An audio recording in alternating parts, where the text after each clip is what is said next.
Expliquez-nous, Nicolas Poincaré, une histoire d'espionnage. Un officier supérieur français qui a été arrêté et mis en examen pour avoir transmis des documents secrets à la Russie.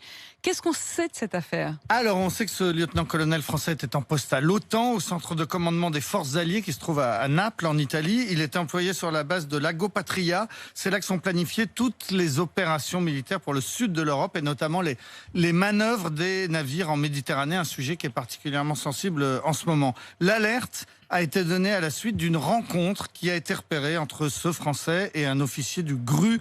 Le GRU, c'est le service de renseignement de l'armée russe, le pendant militaire du KGB. L'armée française a ensuite signalé ses doutes à la justice. Un juge d'instruction a été nommé, une enquête ouverte et finalement, l'officier a été arrêté il y a 10 jours, mis en examen notamment pour intelligence avec une puissance étrangère. Depuis le 21 août, il est détenu à l'isolement à la prison de la Santé à Paris. Et qu'est-ce qu'on sait de lui, de cet espion présumé? Alors on sait qu'il a une cinquantaine d'années, que c'est un père de famille nombreuse, qu'il est russophone et russophile, avec de lointaines origines dans ce pays. Il y a au sein de l'armée française un courant pro-russe, comme il y avait à l'époque un courant pro-serbe pendant la guerre dans l'ex-Yougoslavie. On ne sait pas si c'est ça le motif. Ce qu'on sait en revanche, c'est que cet officier français est officiellement accusé d'avoir transmis au service russe des documents ultra sensibles. Et on risque de ne jamais en savoir beaucoup plus en fait. Et non, parce que l'armée et les services secrets sont très forts pour tout verrouiller. C'est bien normal, d'ailleurs, c'est leur métier. Prenez la dernière grosse affaire d'espionnage très récente. Ces deux agents, ex-agents de la DGSE, qui ont été lourdement condamnés par la Cour d'assises de Paris en juillet dernier, 12 et 8 ans de prison, ce qui prouve que les faits étaient très graves. Mais quels étaient ces faits ? Eh bien, on n'a pas su. Comment s'appelaient ces agents? Secret d'État. Le procès a eu lieu à huis clos. On a juste appris que ces deux hommes étaient des retraités de la DGSE, qu'ils étaient âgés de 69 et 73 ans. Ils ont été condamnés pour espionnage au profit de la Chine. L'un d'entre eux était tombé amoureux de l'interprète chinoise de l'ambassadeur de France à Pékin. L'agent amoureux avait été aussitôt rapatrié à Paris.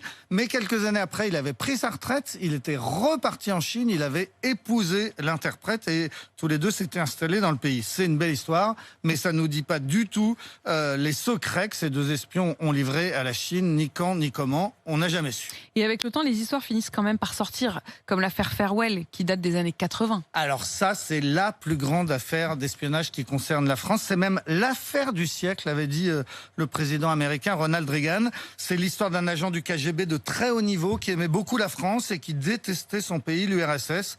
Au début des années 80, il s'est mis à nous fournir une montagne de documents ultra secrets, notamment les noms et les couvertures des agents du KGB en France, mais aussi aux États-Unis.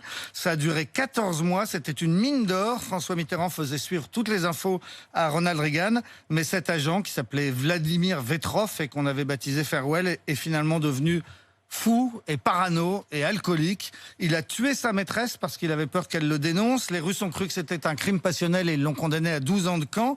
Et puis un haut fonctionnaire français a commis une gaffe impardonnable.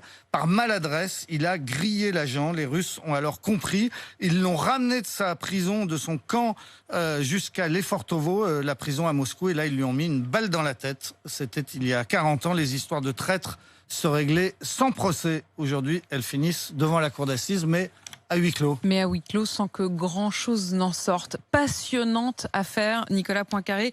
Évidemment, si quand même quelques informations fuitent, vous nous en direz plus et on en fera peut-être une série télévisée.